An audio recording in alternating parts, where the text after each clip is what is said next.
साथियों, आज की वीडियो में हम लोग डिस्कस करेंगे 2016 में आया हुआ प्रीवियस ईयर का एग्जाम जो कि टीजीटी इंग्लिश का है। टीजीटी इंग्लिश के 2016 में कौन कौन से क्वेश्चन पूछे गए, हम आज की वीडियो में टोटल 125 क्वेश्चन डिस्कस करने वाले हैं। तो चलो शुरुआत करते हैं हम लोग। सबसे पहला क्वेश्चन है, the art of producing beautiful hand writing is known as. जो आर्ट ऑफ प्रोड्यूसिंग का मतलब होता है कि सुंदर लिखावट यानी कि सुंदर लिखने की कला को क्या कहा जाता है। तो सुंदर लिखने की कला को क्या कहा जाता है, सुलेख कहा जाता है, कैलीग्राफी। और कैलीग्राफी का मतलब क्या होता है, सुलेख। ठीक है। अगला क्वेश्चन नंबर, अगर हम सेकंड की बात करें तो क्वेश्चन नंबर सेकंड हमारा है, बोले मच डैमेज्ड, बहुत ज़्यादा डैमेज हो गया हो। डैमेज का मतलब होता है बहुत ज़्यादा क्षति हो गई हो, या मिसफॉर्चून, दुर्भाग्य जिसे कहते हैं। कॉज्ड, कारण रहा हो। कौन कारण रहा हो, प्रकृति, यानी कि कॉज्ड बाई नेचर, प्रकृति के कारण इस नोन एज जाना जाता है। तो प्रकृति से होने वाली बहुत ज़्यादा क्षति, प्रकृति से होने वाली बहुत ज़्यादा डैमेज क्या कहलाता है, वो क्या कहलाता है, कैलामिटी कहलाता है। कैलामिटी का मतलब होता है आपदा। क्या कहलाता है, कैलामिटी यानी कि आपदा। अब तीसरा क्वेश्चन देखो हमारा कौन सा है। अगर हम थर्ड क्वेश्चन की बात करते हैं तो इसमें लिखा गया है कि फिल इन द ब्लैंक्स। अब आपको फिल इन द ब्लैंक्स करना है विद द एंटोनिम्स को underline word in each of the following sentence. 3 से लेकर के 6 तक के क्वेश्चन हैं, जरा ध्यान से सुनिए। तीसरा क्वेश्चन हमारा कहता है, they give more importance to material rather than, और बीच में फिल इन द ब्लैंक्स है, फिर आगे आ गया एडवांस। तो उन्होंने क्या करा, जो रेखांकित शब्द है उसमें ब्लोम शब्द से रिक्त स्थानों की पूर्ति करना, ये ध्यान रखना। ठीक है। तो पहले मैं अर्थ बता देता हूं कि they give more importance to material rather than advancement, यानी कि वे सामग्री के बजाय किसको अधिक महत्व देते हैं, सामग्री के बजाय अधिक महत्व देते हैं उन्नति को। तो किसको देते हैं, यानी कि उनका बात है स्पिरिचुअलिटी को। किसको, स्पिरिचुअल, यानी कि बी ऑप्शन हमारा क्या होगा, सही होगा। यहाँ पे क्या भरा जाएगा, स्पिरिचुअल एडवांसमेंट को। अगला अगर हम बात करें नेक्स्ट, बोले ऑनर एंड, आगे क्या भरा जाएगा, बोले ऑनर एंड, सम्मान और। इसके बाद में देखो सम्मान और ऑनर, ऑनर का अपोजिट क्या होता है, तो सीधी सी बात है क्या होगा, सेम होगा।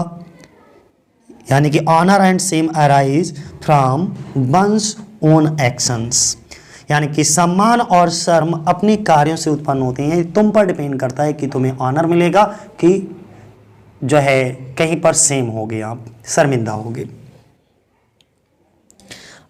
ये तुम्हारे व्यवहार पर भी डिपेंड करता है, यानी कि जैसा व्यवहार करोगे वैसा आपको प्राप्त होगा। गेटिंग एंड, भाई सीधी सी बात है, ये तो बहुत ही गेटिंग का विलोम शब्द क्या होगा, स्पेंडिंग। तो क्या भरा जाएगा यहाँ पर, गेटिंग एंड स्पेंडिंग, प्राप्त करना और खर्च करना, बिले बेस्ट आवर पावर्स। अच्छा, ये लाइनें कौन सी, विलियम वर्ड्सवर्थ की एक बहुत ही इंपॉर्टेंट पोइम है। ठीक है, आपको बताना है ये लाइनें कहाँ से ली गई हैं, कमेंट करके। गेटिंग एंड स्पेंडिंग, ठीक है, बिले बेस्ट आवर पावर्स, इसमें मटेरियलिज्म को डिस्कस किया गया है विलियम वर्ड्सवर्थ ने। तो आप बहुत ही फेमस लाइनें हैं, इसलिए मैं पूछ रहा हूँ आपको कमेंट करना ये लाइनें विलियम वर्ड्सवर्थ की कौन सी पोइम से ली गई हैं। अगला next question number 6, question number 6 कहता है कि there is both scarcity and. अब स्कैरसिटी का विलोम क्या होता है, तो भैया स्कैरसिटी का विलोम क्या होता है, खर्च करना। क्या होता है, खर्च करना, यानी कि अब इसका क्या हो जाएगा, प्लेंटी हो जाएगा। स्कैरसिटी का क्या हो जाएगा, प्लेंटी। अब यहां पे समझिएगा कि 6 नंबर क्वेश्चन क्या कहता है, बोले स्कैरसिटी का आपको क्या करना है, विलोम देना है। तो स्कैरसिटी मीन्स किसी चीज की कमी हो जाना होती है, ठीक है। और प्लेंटी मीन्स क्या होता है, पर्याप्त होता है, यानी कि भरपूर मात्रा में, पर्याप्त, ठीक, भरपूर मात्रा में। तो स्कैरसिटी का अपोजिट क्या हो जाएगा, प्लेंटी, यानी कि सी वाला ऑप्शन आपका सही हो जाएगा। अगला क्वेश्चन उन्होंने कहा है कि आपको क्या करना है, बोले directions in the following sentences, fill in the blanks with appropriate option giving below.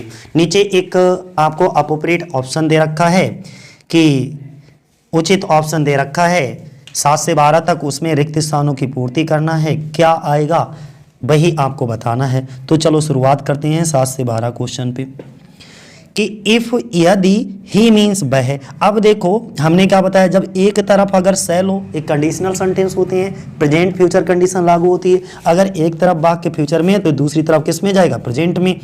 अब प्रेजेंट में सब्जेक्ट सिंगुलर है तो वर्ब की फर्स्ट फॉर्म में एस या ईएस वाली कहानी आ जाएगी। ठीक है, तो कौन सा, बी ऑप्शन हमारा क्या होगा, सही होगा, प्रेजेंट फ्यूचर कंडीशन लगेगी इसमें। 8वां क्वेश्चन देखो क्या कहता है। 8वां क्वेश्चन हमारा कहता है कि द चाइल्ड वाज। अब ध्यान दीजिएगा, बॉर्न ब्लाइंड क्या आएगा, बॉर्न ब्लाइंड, यानी कि देखो कुछ वर्ब हमारी पहले से ही पैसिव वॉइस में होती हैं, उनको वो दिखती भली एक्टिव वॉइस में, लेकिन उनका यूज हमेशा पैसिव वॉइस में होता है। तो यहाँ पे द चाइल्ड वाज बॉर्न ही आएगा। ठीक है,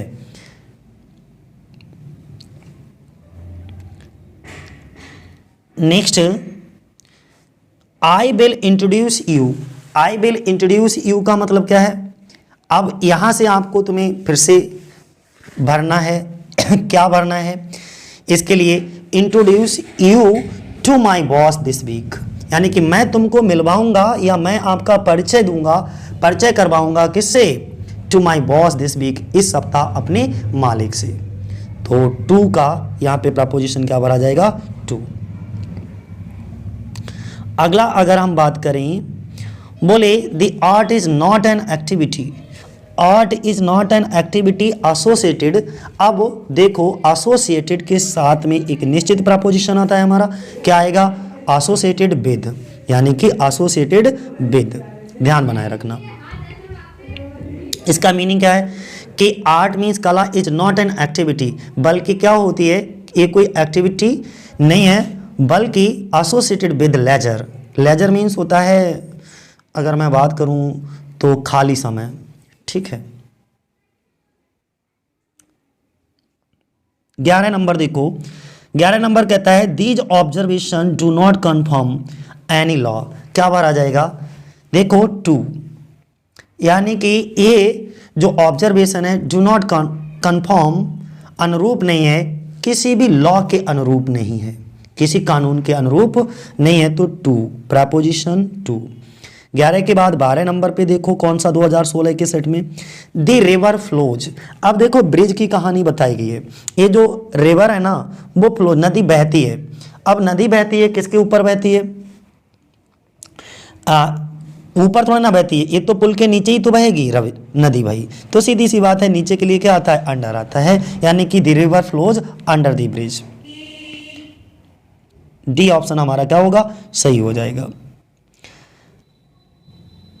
अगला क्वेश्चन, उन्होंने ये कहा कि आपको फिल इन दी ब्लैंक्स बताना है विद द करेक्ट टेंस, इसमें टेंस का सही करेक्शन करना है। तो चलो देखते हैं, देखो कहीं पर भी एगो आ जाए तो डेफिनेटली हमें वर्ब की सेकंड फॉर्म देना ही देना है। ठीक है, कहीं पर भी एगो आ जाए तो कौन सी वर्ब की सेकंड फॉर्म लगानी है, तो कौन सी आ जाएगी, यानी कि वास्ट, कौन सा, वास्ट, ध्यान रखना, यानी कि बी ऑप्शन हमारा क्या होगा, सही होगा, सिर्फ वास्ट, ये कुछ बेकार चीज। अगला नेक्स्ट हम बात करें तो जोनाथन इंसिस्ट ऑन। देखो इंसिस्ट के बाद ऑन प्रपोजिशन तो आता ही है, लेकिन इसके बाद किसका प्रयोग होगा, जेरेंड का प्रयोग होगा। किसका प्रयोग होगा, जेरेंड का। जोनाथन ने इंसिस्ट ऑन गोइंग आउट, ठीक है, तो जेरेंड आईएनजी फॉर्म आएगी, इंसिस्टेड ऑन गोइंग।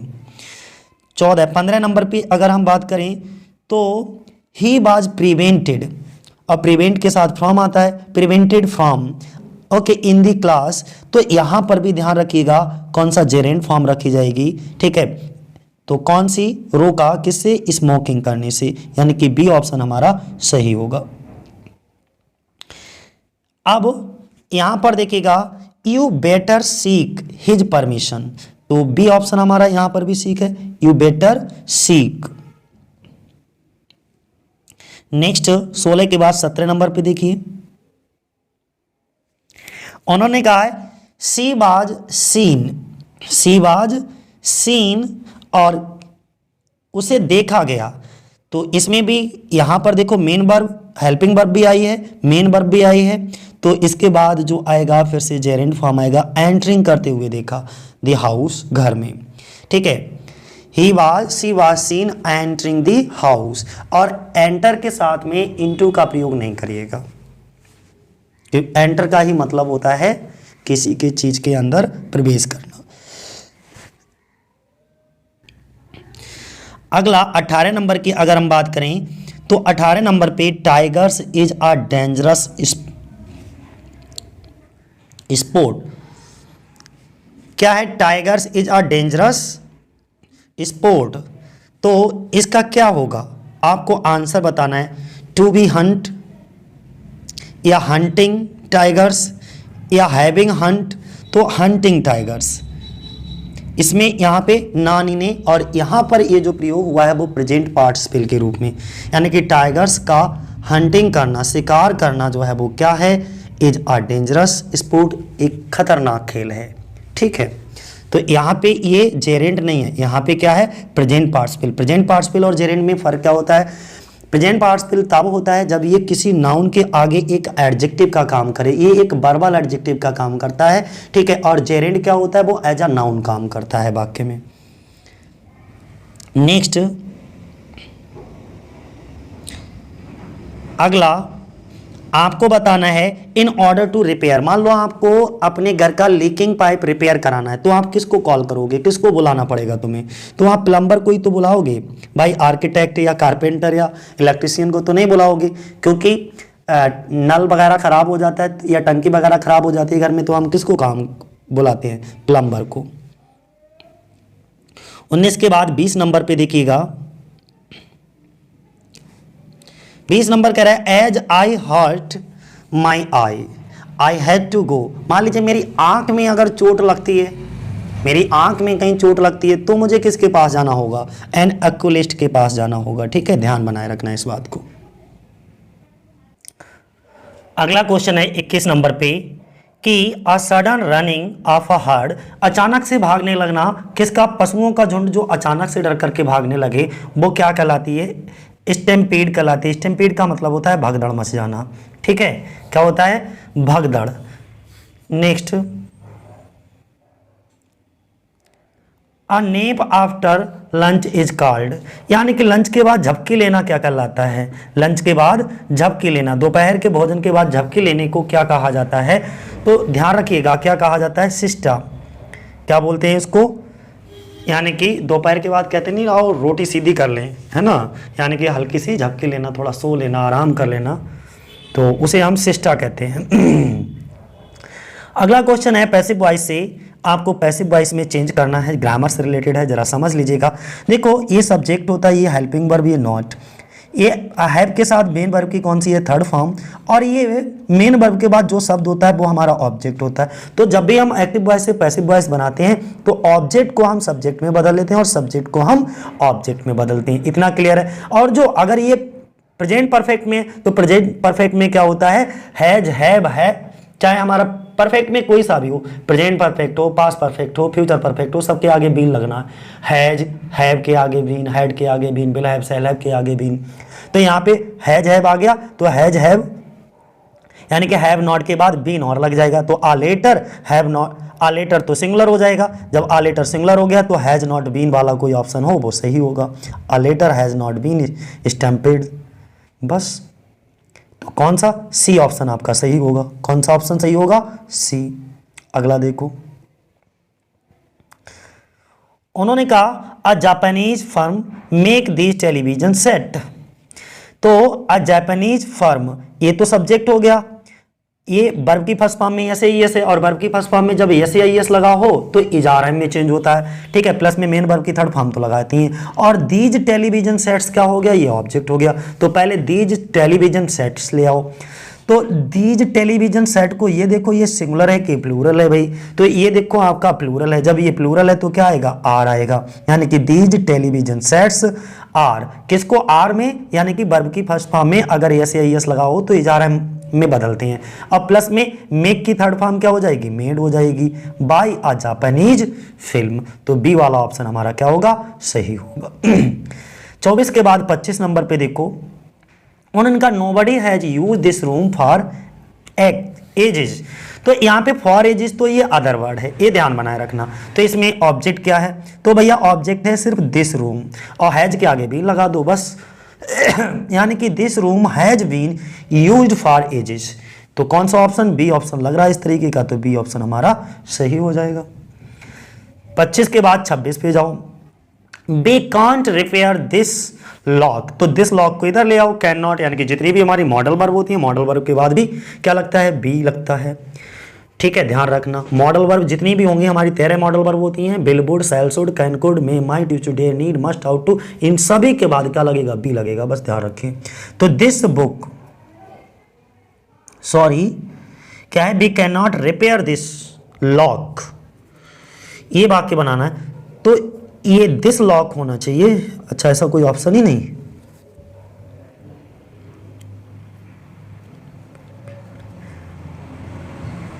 यहां पे ऐसे होना चाहिए, this lock can not be repaired, बस इतना होना चाहिए। खैर कोई नहीं। तो your lock can not be repaired, ऐसा कोई ऑप्शन है, your lock can not be repaired, your lock can not be repaired, यही है डी ऑप्शन।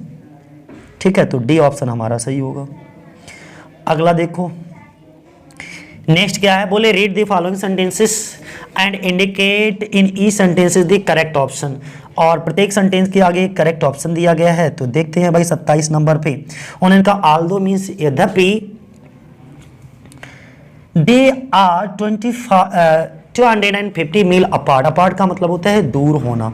तो 27 नंबर की अगर हम बात करें, 27 नंबर हमारा क्या कह रहा है, पहले समझ लीजिए, हालांकि वे 250 मील दूर हैं, कॉमा लगा है तो कॉमा का अर्थ होगा यहाँ पे, फिर भी they keep in constant contact on the internet, हालांकि वे 250 मील दूर हैं फिर भी वे इंटरनेट पर लगातार संपर्क में रहते हैं, यानी इंटरनेट के माध्यम से वो लगातार संपर्क में बने रहते हैं। अब आपको ये बताना है, ये सिंपल सेंटेंस है, कॉम्प्लेक्स सेंटेंस है, कंपाउंड सेंटेंस है। अब आपको अच्छे से पता होना चाहिए कि सिंपल सेंटेंस को कैसे पहचानते हैं, जिसमें सिंपल सेंटेंस की एक ही बात है, जिसमें एक ही सब्जेक्ट और एक ही फाइनाइट वर्ब हो, सिंपल सेंटेंस हुआ। कॉम्प्लेक्स सेंटेंस तुम्हें पता ही है कि कॉम्प्लेक्स सेंटेंस के जो कंजक्शन वर्ड होते हैं वो अलग अलग होते हैं, क्योंकि जो कॉम्प्लेक्स सेंटेंस होता है उसमें एक प्रिंसिपल क्लॉज और दूसरा हमारा कंपाउंड क्लॉज होता है। ठीक है, या उसे कहते हैं हम कंपाउंड क्लॉज नहीं, एक प्रिंसिपल क्लॉज हो गया और दूसरा हमारा सबऑर्डिनेट यानी कि कोऑर्डिनेट क्लॉज होता है। ठीक है, तो कोऑर्डिनेट जो क्लॉज होता है वो हमारा 4 तरीके से बनता है, और 4 तरीके से कैसे बनता है, उसमें cumulative conjunction, alternative conjunction, adversative conjunction और रिलेटिव कंजक्शन के यूज करके बनाया जाता है। अब आपको सबको पता होना चाहिए कुमुलेटिव कंजक्शन कौन कौन से होते हैं, अल्टरनेटिव कौन कौन से होते हैं, रिलेटिव कौन से होते हैं और अल्टरनेटिव कौन से होते हैं, तभी आप पहचान पाओगे कि ये कंपाउंड सेंटेंस है। ठीक है, अब कॉम्प्लेक्स क्या होता है, कॉम्प्लेक्स में भी भैया एक प्रिंसिपल क्लॉज होगा और दूसरा हमारा, अब इसमें कोऑर्डिनेट क्लॉज नहीं होगा, कोऑर्डिनेट किस में होगा, कंपाउंड में, कॉम्प्लेक्स में होगा सबऑर्डिनेट क्लॉज। और जो सबऑर्डिनेट क्लॉज होता है वो 3 तरीके से बनाया जा सकता है, एक तो नाउन क्लॉज के द्वारा, एडजेक्टिव क्लॉज के द्वारा और एडवर्ब क्लॉज के द्वारा। तो यहां पर जो है ना वो अभी हम डिटेल से नहीं पढ़ा रहे हैं, नहीं तो बहुत लंबा वीडियो होगा, बहुत लंबा खींचने लगेंगे। यहां पर दो जो है वो क्या है, एक कॉम्प्लेक्स सेंटेंस है। ठीक है, क्या है आपका कॉम्प्लेक्स सेंटेंस, और कॉम्प्लेक्स सेंटेंस में भी ध्यान बनाए रखिएगा जो है एडजेक्टिव क्लॉज, एडवर्ब क्लॉज और नाउन क्लॉज, तीनों का बहुत अच्छे से डिफरेंस करना आना चाहिए, तभी आप अच्छे से समझ पाओगे। अगला नेक्स्ट क्वेश्चन में बताना है आपको कि कौन सा सेंटेंस है, रीता लव्स टू गो, क्या है, Rita loves to go to the beach and, अब देखो ये एंड से जुड़ा हुआ है, spended her days sunbathing. ठीक है, तो इसमें कौन सा सेंटेंस है, Rita loves to go to the beach and spend. तो ये जो है ना ये भी हमारा सिंपल सेंटेंस है। अच्छा, ये कंपाउंड सेंटेंस भी हो सकता है, क्योंकि कुमुलेटिव कंजक्शन में तो कंजक्शन वर्ड एंड होता है। ठीक है, और मुझे लगता है ज़्यादातर इसमें कंपाउंड सेंटेंस ही लगता है, क्योंकि कंपाउंड सेंटेंस की बात मैं ऐसे, लेकिन यहाँ पर देखिएगा एक सब्जेक्ट एक वर्ब, और यहाँ पर सब्जेक्ट दोबारा इसलिए रिपीट नहीं किया गया क्योंकि रीता ही है, लेकिन फाइनाइट वर्ब दो दो दे रखी है, तो जिस सेंटेंस में दो दो फाइनाइट वर्ब आ जाए हो, ठीक है, तो वो वहां पे क्या होता है, कंपाउंड सेंटेंस होता है और क्युमुलेटिव कंजक्शन के द्वारा जोड़ा गया है। लेकिन यहाँ पर जो सिंपल सेंटेंस कैसे हो सकता है, सिंपल सेंटेंस में भी एक रूल हमारा कहता है कि जब जब एक ही व्यक्ति के द्वारा दो या दो से अधिक काम किए जाएं तो उन कामों को हम कंजक्शन एंड के द्वारा जोड़ा जा सकता है। तो कंजक्शन एंड के प्रयोग के द्वारा भी हम सिंपल सेंटेंस बना सकते हैं, तो इसलिए यहां पर सिंपल सेंटेंस भी होगा। ठीक है, चलो अगला उन्होंने कहा Tom and Jerry have a big argument every summer over where they should spend their summer vacation. इसमें कौन सा है, देखो यहां पर वाक्य को कैसे जोड़ा गया है, बेयर से जोड़ा गया है। किससे जोड़ा गया है, बेयर से। यानी कि टॉम एंड जेरी के बीच हर गर्मियों में एक बड़ा सा तर्क होता है कि उन्हें अपनी गर्मियों की छुट्टियां कहां बितानी चाहिए। तो की कहां, अगर की कहां वाला सेंस आ जाए तो हमने क्या बताया, कौन सा सेंटेंस होगा भैया, कॉम्प्लेक्स सेंटेंस होगा। कॉम्प्लेक्स में भी और अंदर जाओ तो आप बता सकते हो कौन सा, सिंपल सेंटेंस, कंपाउंड सेंटेंस की complex sentence, sorry noun clause, adjective clause की एडवर्ब क्लास, तो ये नाउन क्लास होगा, ध्यान रखना। अगला, John dislike sitting on the roof, he always gets a headache. उसके कहने का मतलब है जॉन को छत पर बैठना पसंद नहीं है क्योंकि उसे हमेशा सर दर्द होता है, हेडेक होता है। इसमें वाक्य को सिर्फ कॉमा से जोड़ा गया है, इसका मतलब ये कैसा वाक्य है, ये भी एक कॉम्प्लेक्स सेंटेंस है। ठीक है, जिसमें एक प्रिंसिपल क्लास हो और दूसरा सबऑर्डिनेट क्लास हो, समझ लो कॉम्प्लेक्स सेंटेंस है। प्रिंसिपल क्लास हो, प्रिंसिपल क्लास हो और कोऑर्डिनेट क्लास हो तो कंपाउंड सेंटेंस, और सिंपल सेंटेंस तो पता ही है तुम्हें। अब दी वर्ड, वह शब्द डेट क्लोजली रिजेंबल, जो बहुत ज्यादा क्लोजली रिजेंबल है, यानी कि वह अर्थ जो अर्थ में एकदम एक जैसा है, से काफी मिलता जुलता है, रिजेंबल है। कौन से शब्द से, डिसएग्रीमेंट शब्द से काफी मिलता जुलता शब्द कौन सा है। डेट मीन्स, अब आपको बताना, डिसएग्रीमेंट यानी कि असहमत होना, असहमति जाहिर करना, तो डिसेंट का भी मतलब होता है असहमति जाहिर करना। ठीक है, तो सी ऑप्शन सही होगा। 31 के बाद अगर हम 32 नंबर की बात करें तो दी वर्ड डिस्टिंग्यूज्ड क्लोजली रिजेंबल, ये जो डिस्टिंग्यूज्ड वर्ड है ये क्लोजली किससे, बहुत ज्यादा निकटता से किससे ज्यादा मिलता जुलता है, तो क्लोजली रिजेंबल्स किससे। पहले बात तो आपको ये पता होना चाहिए कि डिस्टिंग्यूज का मतलब क्या होता है, तो डिस्टिंग्यूज का मतलब होता है प्रतिष्ठित व्यक्ति बहुत ज्यादा। तो अब भैया प्रतिष्ठित व्यक्ति कौन होगा, वही होगा जो प्रख्यात होगा, बहुत ज्यादा विख्यात होगा दूर दूर से, तो इमिनेंट, प्रसिद्ध व्यक्ति, इमिनेंट पावरफुल व्यक्ति। तो इमिनेंट यानी कि बी, अच्छा ये वाला इमिनेंट नहीं है भाई, ध्यान रखिएगा, कौन सा, ए वाला, हमने ध्यान ही नहीं दिया। EMINENT, इस वाले इमिनेंट का मतलब होता है प्रख्यात होना, और ये वाला जो इमिनेंट होता है इनका आसन्न हो जाना होता है। ठीक है, तो दोनों में फर्क है। 33 नंबर की अगर हम बात करें, शोइंग रिस्पेक्ट, सम्मान दिखाना, द बेस्ट इंडिकेटेड बाई, यानी कि किसी को सम्मान दिखाना सबसे अच्छा संकेत है, तो वो कैसा संकेत है, रिस्पेक्टेबल संकेत है, यानी कि आप किसी के प्रति सम्मान दिखा रहे हो, डेट मीन्स रिस्पेक्टेबल है, यानी कि वो व्यक्ति कैसा है, आपके सामने जो खड़ा है वो रिस्पेक्टेबल व्यक्ति है। द फॉल्स आइडिया और इमेज इज नोन एज, जो फॉल्स आइडिया और इमेज, एक गलत विचार या गलत छवि, बेकार की छवि, कोई भी गलत विचार या अपनी छवि के रूप में जाना जाता हो, वो किस रूप में जाना जाता है, इल्यूजन। इल्यूजन का मतलब होता है दो चीजें इल्यूजन में हो सकती हैं, भ्रम, एक इल्यूजन अलूजन होता है, एक इल्यूजन होता है। इस वाले जो अलूजन का मतलब होता है संकेत देना, इस वाले का मतलब होता है भ्रम, ध्यान रखना। और इमेजरी तो आप समझते ही हो भैया क्या होता है, किसी चीज को इमेज बनाना यानी कि कल्पना कर लेना, ठीक है, दिमाग में। आगे उन्होंने कहा करेक्ट स्पेलिंग बताना है, इनमें से करेक्ट स्पेलिंग कौन सी है भाई, तो ये वाला एड्रेस, और इसका मीनिंग क्या होता है, पता। ठीक है, अगला उन्होंने कहा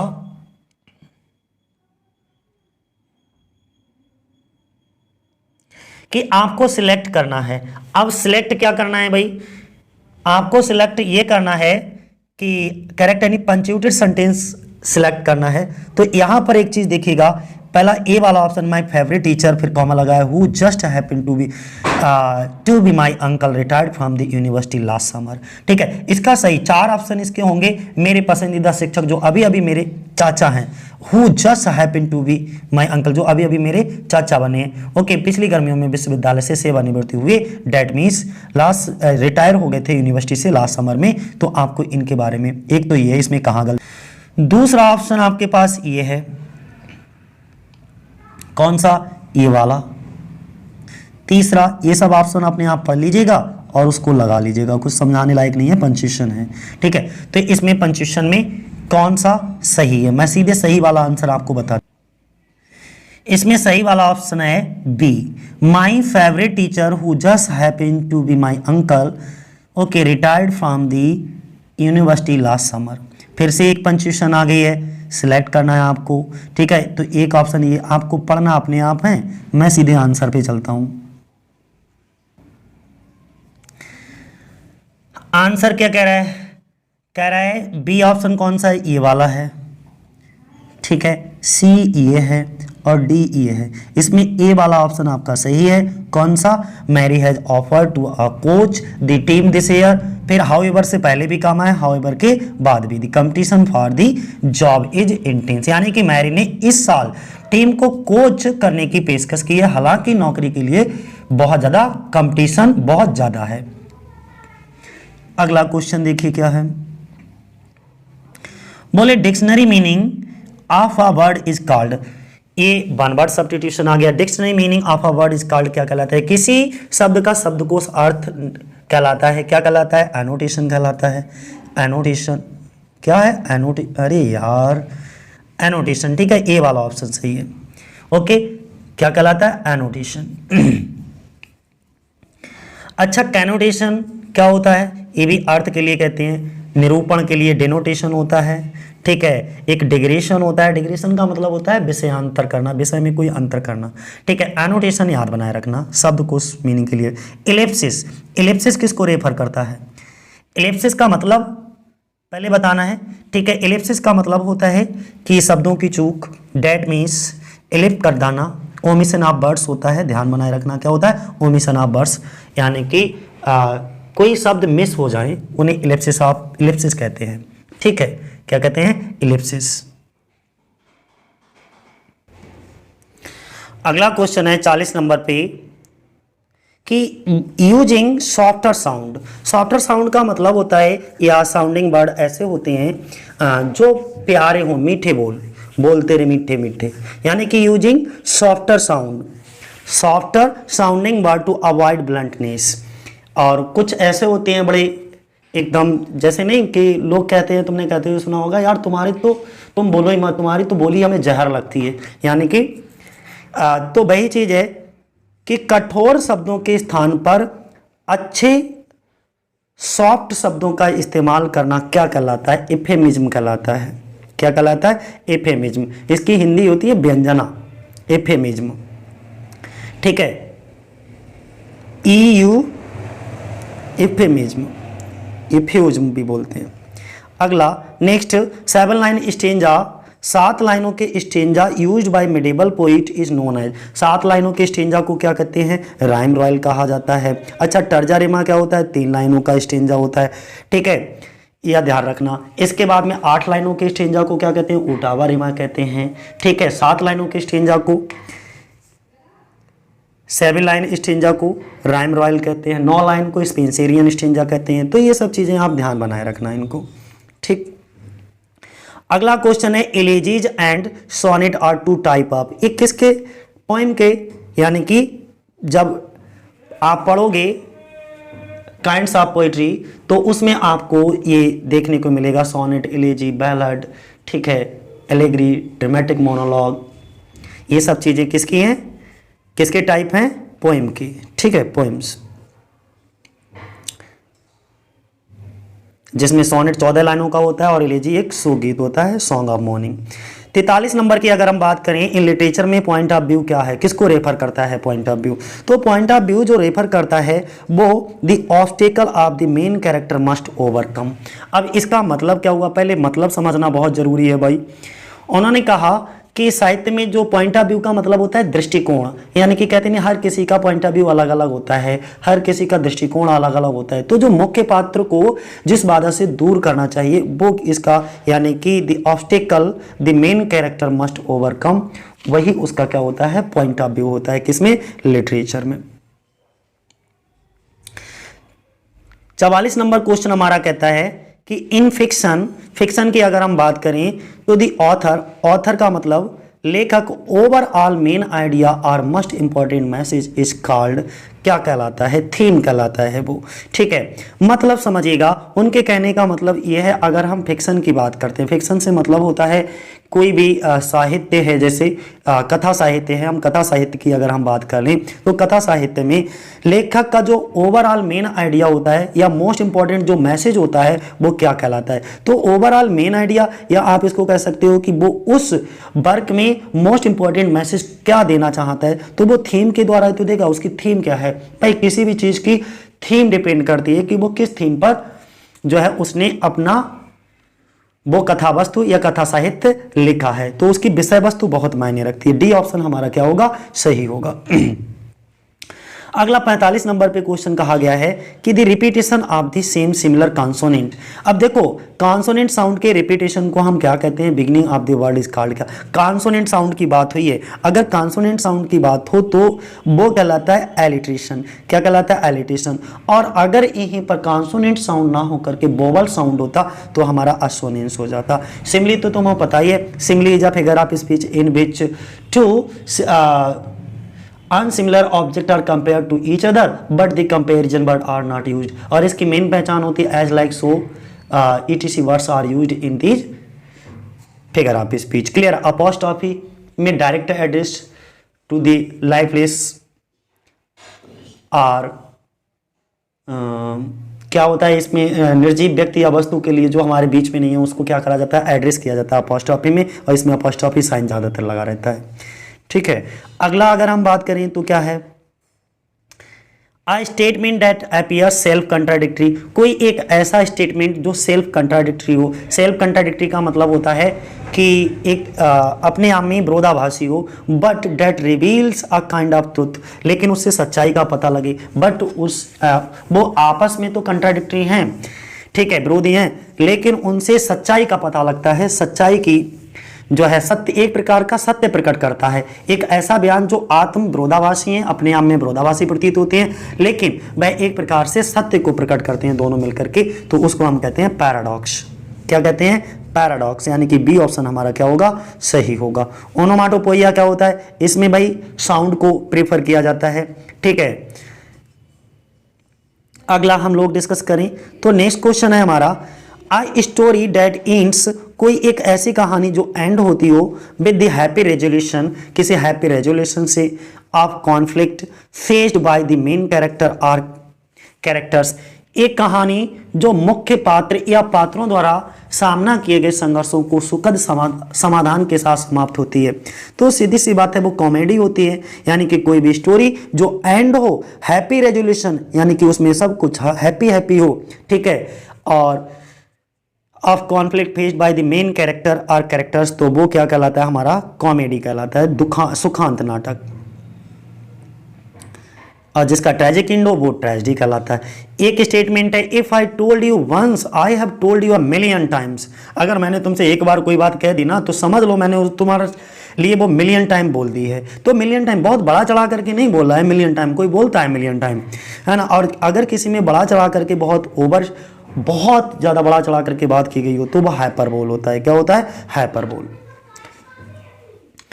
अतिशयोक्ति अलंकार जिसे हम कहते हैं। ठीक है, तो बात क्लियर हो गई। यदि मैंने आपसे एक बार कहा तो मैंने आपको 1,00,000 बार कहा, ये समझो इस बात को। ठीक है, किसका उदाहरण है, हाइपरबोलिक है। अब हाइपरबोलिक के बाद में ये आगे चलते हैं भाई। अगला क्या है, आप पोइम, कोई एक ऐसी पोइम जिसमें कंसिस्टिंग 4 लाइन, 4 लाइनें हो, या 4 line poem date can considered, जिसको कंसिडर किया जाए एज अ यूनिट एक साथ। तो सीधी सी बात है भाई, कपलेट में 2 लाइनें होती हैं, ठीक है, हैकू में 5 लाइनें होती हैं और क्वार्टरिन में 4 होती हैं, लिरिक एक गीत होता है। तो 4 लाइनों के स्टेंजा को हम क्या कहते हैं? क्वार्टरिन कहते हैं भैया। तो ये क्वार्टरिन यानी कि सी वाला ऑप्शन हमारा सही हो जाएगा, काहे टेंशन ले रहे हो। अगला देखो, फादर इज आवर कंट्री है, फादर इज आवर कंट्री एक और है। फिर आगे the great emancipator are the example of, ये किसके एग्जाम्पल हैं? तो भैया यहाँ पर देखो, पहले समझो, हमारे देश के पिता, फादर ऑफ आवर कंट्री, हमारे देश के पिता, इसका मतलब हमारे देश के पिता थोड़ा ना होंगे, तो हमारा देश तो कैसा है? निर्जीव वर्ण है ना। तो यहाँ पर क्या होता है? एपिथेट होता है, यानी कि एडजेक्टिव की तरह यूज किया जाता है यहाँ पे फादर को भी, ठीक है। जैसे द ग्रेट इमेंसिपेटर, ये क्या होता है? ग्रेस इमेंसिपेटर, महान मुक्तिदाता। तो ये जब किसी विशेषण की तरह किसी नाउन के आगे यूज होने लगे तो वो क्या होता है? Epithet, figure of speech use होता है, ठीक है। तो ये दोनों ही, फादर ऑफ आवर कंट्री और द ग्रेट इमेंसिपेटर, ये दोनों एग्जाम्पल किसके हैं? एपिथेट के हैं। अगला देखिए next 51 number, a type of comedy in which, एक प्रकार की कॉमेडी जिसमें ridiculous and often stereotyped characters are involved in silly. तो देखिएगा, सिली फार फेचेज सिचुएशंस, तो यहाँ पर उनके कहने का मतलब एक प्रकार की ऐसी कॉमेडी जिसमें बहुत ज़्यादा मुक्तापूर्ण भरी गई हो, फूहड़पन हो, अक्सर रूढ़वादी चरित्रों को मुक्तापूर्ण तरीके से शामिल किया गया हो। जितने भी रूढ़बद्ध कैरेक्टर्स नहीं होते उनको बहुत पुलिसली शामिल किया गया हो। तो ये जो चीज़ें कहलाती हैं वो क्या कहलाती हैं? एक फार्स होता है। तो फार्स आंसर होगा हम लोगों का, क्या होगा? फार्स। अब फार्स का मतलब भाई फुहड़पन जिसमें बहुत ज़्यादा दिखाया जाए। अगला, the use of language to evoke a picture or a concrete sensation of a person, a thing, a place or an experience. तो अब समझिएगा कहानी कहां पर चल रही है। इसका मतलब ये हुआ 52 नंबर पे देखिए, किसी व्यक्ति, वस्तु या स्थान या किसी व्यक्ति की तस्वीर या ठोस अनुभूति पैदा करने के लिए भाषा का उपयोग करना हो। तो अनुभव जिसमें क्या होता है? और एन अनुभव, किसी भी अनुभव को। तो किसी भी लैंग्वेज में किसी पिक्चर के द्वारा concrete sensation of a person, किसी पर्सन का, वस्तु का, प्लेस का, अनुभव का एक पिक्चर के थ्रू जो है उसको उपयोग करना हो, ठीक है, तो उसे हम कहते हैं इमेजरी। क्या कहते हैं? इमेजरी। ए ऑप्शन हमारा क्या होगा? सही। हाँ, इमेजरी। गलती से सिंबल पे टिक हो गया भैया, इमेजरी यानी कि बी ऑप्शन, ठीक है, बी ऑप्शन हमारा क्या होगा? सही होगा। अगला अगर हम बात करें, a statement that says less than what is meant. देखो, एक तो लोगों की होती है बहुत घुमा फिरा करके लंबी लंबी बातें करने की, दूसरा बहुत कम ही शब्दों में बहुत बड़ी बात कह देता है, ठीक है। तो ये चीज होती है एक ऐसा बयान जो मतलब से भी कम कहता है, यानी कि जितना उसको कहना चाहिए उससे भी कम शब्दों में अपनी बातों को कह देता है, तो वो अंडरस्टेटमेंट हो जाता है। कभी कभी तो व्यक्ति इतना कम बोल देता है कि समझ ही नहीं पाता यार क्या बोल गया, किस सेंस में बोल गया, तो उसको हम अंडरस्टेटमेंट कहते हैं, ठीक है। अगला, brief story told to illustrate a point or serve as an example of something often showing character of। यानी कि 54 क्या कहता है? ब्रीफ स्टोरी का मतलब होता है संक्षिप्त कहानी। ओके, टोल्ड मीन्स कही जाती है या कहा जाता है, टू इलस्ट्रेट करने के लिए। इलस्ट्रेट का मतलब होता है अक्सर किसी चीज को दर्शाना या स्पष्ट करने के लिए। A point, a serve as an example of something often showing character of, जो अक्सर किसी चरित्र को दर्शाते हैं, वो क्या कहलाता है? तो एनेक्डोट कहलाते हैं। एनेक्डोट का मतलब होता है छोटी छोटी कहानियां। क्या कहलाता है? एनेक्डोट। 55 नंबर पे देखिएगा, विच of the following work is not tone of Galsworthy place. जो जॉन गॉल्सवर्दी थे, इनमें से कौन सी टोन? अच्छा, प्ले बोले, प्ले नहीं है। तो देखो, सिल्वर बॉक्स इनका प्ले है, स्ट्राइप, जस्टिस, प्ले हैं, बट सिल्वर स्पून जो है वो इनका प्ले नहीं है बल्कि नॉवेल है। ध्यान रखना क्या है भैया, है इन्हीं का सिल्वर स्पून, ध्यान रखना, लेकिन है क्या इनका, ये नॉवेल है, तो प्ले की कैटेगरी में नहीं आता, इसलिए बी ऑप्शन नहीं होगा। 56 नंबर की अगर हम बात करें तो is the main theme of most of Galsworthy's play, जो जॉन गॉल्सवर्दी के प्ले होते हैं, जितने भी नाटक लिखते थे गॉल्सवर्दी की, उनकी मेन थीम क्या होती थी, मुख्य विषय वस्तु क्या होती थी, किस पर आधारित लिखते थे, तो social problem of his time, अपने समय में जो समाज में इनको कोई सामाजिक समस्या दिखती थी उसी समस्या पर आधारित जॉन गॉल्सवर्दी क्या करते थे, अपने नाटकों की रचना करते थे, तो social problem of his time. 57 की अगर हम बात करें, John Galsworthy's style is remarkable for, जो जॉन गॉल्सवर्दी थे उनका स्टाइल किस लिए जाना जाता है भाई, यानी कि भाई किसी ना किसी शैली के लिए तो हर एक व्यक्ति उल्लेखनीय होता है, जाना जाता है, तो किस लिए जाने जाते हैं, ये सभी के लिए, स्ट्रेंथ एंड इलास्टिसिटी। अब इसका मतलब क्या होता है, देखो स्ट्रेंथ का मतलब होता है कोई ताकत, और इलास्टिसिटी का मतलब होता है नाजुक, ठीक है, और इसके बाद इट्स पावरफुल, यानी कि इनके प्ले में लचीलापन ये सब पाया जाता है, पावरफुल स्वीप, ब्रिलियंट इलस्ट्रेशन, इसका मतलब क्या हुआ, शक्तिशाली स्वीप और शानदार चित्रण होता था, ब्रिलियंट इलस्ट्रेशन का मतलब होता है शानदार चित्रण करते थे, और डीप साइकोलॉजिकल एनालिसिस, इनका गहरा मनोवैज्ञानिक विश्लेषण देखने को मिलता था, सबसे बड़ी बात है भाई डीप साइकोलॉजिकल एनालिसिस मिलता था, तो ये तीनों ही चीजें इनके प्ले में देखने को मिलती थी। All of the above answer हमारा सही होगा। आज की वीडियो में सिर्फ 56 क्वेश्चंस 65 क्वेश्चंस को ही हम लोग डिस्कस करेंगे। और एक चीज है, अगर हमारे ऐप पर सरस्वती कोचिंग सेंटर के नाम से ही ऐप बना हुआ है, ठीक है, उस पर पेड क्लासेस चल रही हैं, जिसका चार्ज सिर्फ नाम मात्र का रखा गया 499 रुपये, जहां पर आपको सारी recorded videos, live classes, plus में पीडीएफ और प्रीवियस ईयर के आए हुए सभी जो है एमसीक्यू जितने भी हैं, क्विजेज, ये सारी चीज़ें आपको 499 में ही मिलने वाली हैं। तो अगर आप लोगों को पेड क्लासेस भी ज्वाइन करना है तो सरस्वती कोचिंग सेंटर के ऐप को प्ले स्टोर से डाउनलोड कर लीजिएगा, ठीक है, वहाँ पर आपको रेगुलर क्लासेस भी मिलेंगी और ये सब चीज़ें भी मिल जाएंगी, पूरा टीजीटी का कोर्स, सिर्फ लिटरेचर, ग्रामर नहीं, ध्यान रखना इस बात को। अगला हमने कहा which of the following does not belong to Galsworthy's 3 trilogy, John Galsworthy की 3 ट्रायोलॉजीज थी, उनमें से 4 में से कौन सा 3 ट्रायोलॉजीज में से नहीं है, तो मैन ऑफ प्रॉपर्टी नहीं है इनका, बाकी फोरसाइट सागा है। मैन ऑफ प्रॉपर्टी क्या है, इनकी फोरसाइट सागा था जो एक ट्रायोलॉजी थी, इसका एक भाग है, ठीक है, ये ट्रायोलॉजी का नहीं है, समझिएगा। फोरसाइट सागा जो ट्रायोलॉजी आई थी, जिसमें जो है इनके कुछ नॉवेल्स थे, 3 नॉवेल्स और 2 इंटरल्यूड को इंक्लूड किया गया था, उनमें से मैन ऑफ प्रॉपर्टी जो है एक हिस्सा थी। बाकी ये तीनों ट्रायोलॉजी हैं, कौन सी, Forsyte Saga, a modern comedy, end of the chapter, ये तीनों ट्रायोलॉजी हैं, तो ए वाला ऑप्शन हमारा क्या होगा, सही होगा। 59 पर देखिएगा, अगर हम बात करें which of the following writers did not win the Nobel prize for literature, 4 option दिए गए हैं, 4 ऑप्शन में से किसने जो है नोबेल प्राइज नहीं जीता, नहीं जीता।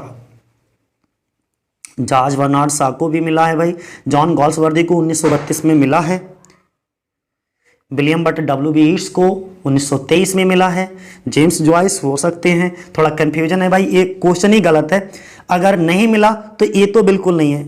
जॉन गॉल्सवर्दी को 1932 में नोबेल प्राइज भाई मिला है, ठीक है, लिटरेचर के लिए। इसके बाद जॉर्ज बर्नार्ड शॉ को भी मिला है, G.B. शॉ, जेम्स जॉयस हो सकते हैं इसमें, ऑप्शन डी, ठीक है। फिर भी एक बार चेक कर लीजिए, आप अपनी तरफ से इस फैक्ट को थोड़ा चेक कर लीजिएगा कि चारों राइटर्स में से कौन सा राइटर ऐसा है जिसको नहीं मिला। मेरे हिसाब से तो जेम्स जॉयस होना चाहिए, क्योंकि G.B. शॉ को भी मिला है और जॉन गॉल्सवर्दी को तो 1932 में मिला है, W.B. ईट्स को 1923 में मिला है, ठीक है, तो जेम्स जॉयस ही होना चाहिए, एक बार को चेक कर लेना आप। फिर यहाँ पे कहा गया John Galsworthy was born in the year, John Galsworthy का जन्म कब हुआ था, तो 1867 में किंगस्टन में। अगला नेक्स्ट अगर हम बात करें when was John Milton born, John Milton का जन्म कब हुआ भाई, तो 9 दिसंबर 1608 को, कब हुआ, 9 दिसंबर 1608 को, 9 दिसंबर 1608, डी ऑप्शन हमारा सही होगा। नेक्स्ट 62 नंबर की बात करें तो बेयरबाद जॉन मिल्टन का जन्म हुआ कहाँ था, तो लंदन में हुआ था, ध्यान रखिएगा। और अगला क्वेश्चन है, इन हुज मेमोरी, किसकी यादों में डिड जॉन मिल्टन ने राइट लिखा मी थॉट आई सा माई लेट स्पाउस संत, किसकी याद में, कैथरीन वुडकॉक, इनकी जो सेकेंड वाइफ थी उनकी याद में। देखो पहली वाइफ इनकी थी मैरी पॉवेल, ठीक है, दूसरी वाइफ कैथरीन वुडकॉक, और तीसरी जो वाइफ थी वो एलिजाबेथ मिंसुल थी। ओलिवर क्रॉमवेल का शासन चल रहा था जब ये थे, और ये ओलिवर क्रॉमवेल के सपोर्टर भी थे, ठीक है, ध्यान बनाए रखना, और चार्ल्स फर्स्ट के अपोजिट थे। अगला, मेन बाज पैराडाइज लास्ट पब्लिश, देखो पैराडाइज लास्ट 1667 में पब्लिश हुई थी। जब ये पहली बार पब्लिश हुई थी तो इसमें 10 बुक्स थी, लेकिन जब इसका सेकेंड एडिशन आया तो इसमें टोटल कितनी 12 बुक्स हो गई थी, ठीक है। लेकिन इसको पैराडाइज लास्ट को कब लिखा जाना शुरू किया, तो 1658 से लिखा जाना शुरू करा, लिख करके कंप्लीट कब हो गई थी, तो भाई 65 में, 1665 में इसको लिख करके कंप्लीट कर दिया, और उसके 2 साल बाद 1667 में इसको पब्लिश करवा दिया गया। इसके बाद पैराडाइज रीगेंड आया, सैमसन एगोनिस्ट आया, और फिर इनका सेकेंड पैराडाइज लास्ट का सेकेंड एडिशन भी आया, जिसमें टोटल कितनी थी 12 बुक्स थी। और आज की वीडियो का इसका सेकेंड पार्ट बहुत जल्दी ही मैं बनाऊंगा, ठीक है। फिलहाल आज की वीडियो का लास्ट क्वेश्चन है, नहीं तो वीडियो बहुत लंबा होगा, तुमको देखने में भी बोरियत लगेगा, ठीक है। In which of the following work did Milton promote freedom of speech. अच्छा, जॉन मिल्टन का ऐसा कौन सा वर्क था जिसमें जॉन मिल्टन ने फ्रीडम ऑफ स्पीच को प्रमोट किया और अपोज किया, यानी कि विरोध किया। विरोध किसका किया, लाइसेंसिंग एंड सेंसरशिप का विरोध किया। जैसे नहीं किसी भी वर्क को लिखने के लिए लाइसेंस या किसी भी चीज़ को पब्लिश करने के लिए उसको सेंसर कराने के लिए परमिशन लेने की ज़रूरत होती थी, लाइसेंस होने की ज़रूरत थी, तो इस बात का विरोध जॉन मिल्टन ने पार्लियामेंट में किया। तो ये एक प्रोज ट्रैक्ट इन्होंने लिखा था, तो किस में किया था, तो ये एरोपेजेटी का, ध्यान बनाए रखिएगा, क्या था, एरोपेजेटी का, ठीक है। बाकी देखो एक आ ही गया 66 नंबर का क्वेश्चन है, क्या है कि पैराडाइज लास्ट कंपेरिजन कितनी बुक्स हैं इसमें, 12 बुक्स हैं। सेकेंड एडिशन में जब पहली बार आई थी तो 10 बुक्स थी, ध्यान में रखना, ठीक है। तो आज के लिए इतना ही दोस्तों, जय हिंद, जय भारत।